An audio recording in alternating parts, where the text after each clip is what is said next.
Good morning folks, good afternoon and welcome to the channel. So it's Saturday, the weather's quite abysmal today, the heavens have opened, but we're going to head to the cinema to watch Shazam, Fury of the Gods. Now, I absolutely loved the first film. It was funny, it was charming, so cute, loved it. Now there has been mixed reviews about this movie, but I do try not to let critics frame my view of a movie.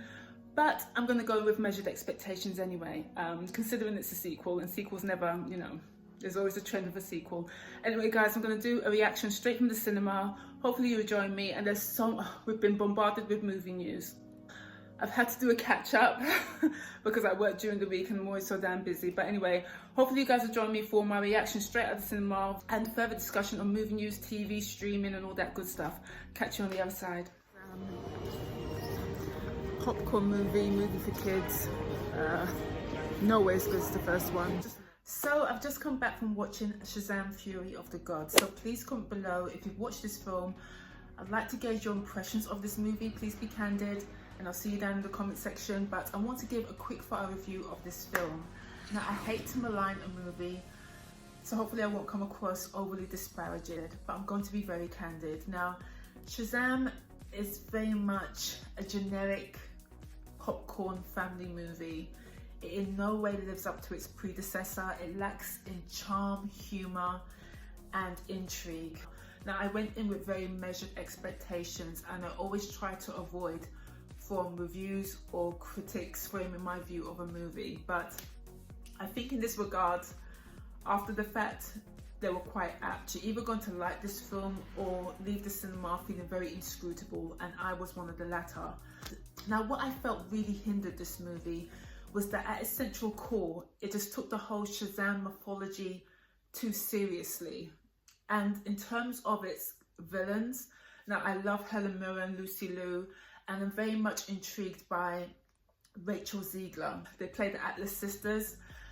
I always say, draft your villains first. They need to be compelling. I need to feel tethered to the villain and their modus operandi. And in this film, it was just mediocre. It just didn't hit me either way, I'm afraid. As for Zachary Levi as Shazam, I don't know. I'm just not feeling it anymore. I don't know. It just really fell short for me. And as for the action sequences, some of them just dragged on and on. I mean, there was one sequence with the dragon that just went on and on and on. And the acoustic design in this film is literally screaming at you. I don't know whether it was the cinema we went to or whether that was consciously designed to be that loud to keep people awake, because one of my friends actually fell asleep. But honestly, the acoustic design in this film was just too loud. It was more or less just screaming at you at every sequence. Now, in terms of the story, there were some sequences and set pieces that were very fantasy and Harry Potter-esque. Nice to see, but it kind of culminated to nothing in my view. As I say, this movie just didn't hit on the cylinders in which I needed it to.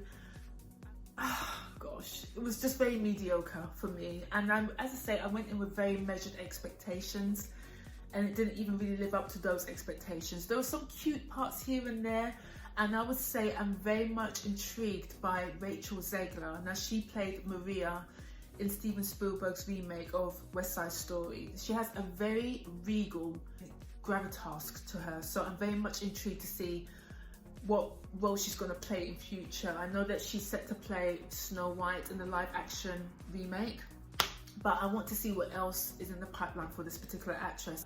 And I have to say, on a good note, there was this fabulous, I have to say fabulous cameo by a DC character, and I loved the score associated with this character. I was here for it. It was everything. For me, one of the best parts of the movie, if not the best part of the movie. And the movie shouldn't be reliant on a cameo to elevate your experience of a film, if you get my drift. But that was my experience. As I say, art is all subjective. If you love this film, please comment below. For me, I just found it quite mediocre. As I say, a generic sequel. It just didn't hit those notes. I was expecting, as I say, a fun-filled, action-packed, heroic movie, and it didn't really grasp me. I didn't have a thrilling experience with this film. I wasn't emotionally tethered to the characters as I was in the first movie. And there was an emotional sequence at the end, but it didn't really hit me as I hoped it would. And that is just, I don't know, that's just not a good thing, because usually I'm a crier. I am a crier, I'm a very emotional person, but it just didn't hit those notes for me, just didn't hit those emotional beats for me. But as I say, art is all subjective. But please comment below, please hit that thumbs up if you like my quickfire review of Shazam! Fury of the Gods. There's so much more to talk about, a hell of a lot of movie news, which I'm going to touch on with my partner. And I want to also gauge his opinion of this film. So maybe a bit of an extended discussion on Shazam! Fury of the Gods, and where they should take this project going forward. But as I say, we have the new DC slate, so I'm curious to see how Shazam's going to fit into that new slate. But that's my video for now. Hopefully you've enjoyed my quickfire review. Please comment below if you've watched this movie. Love to gauge your opinion, and I shall see you soon. Once again, subscribe to my channel, tune in Darcy or Luna Rhodes, and hopefully I'll see you again. Take care for now. Bye.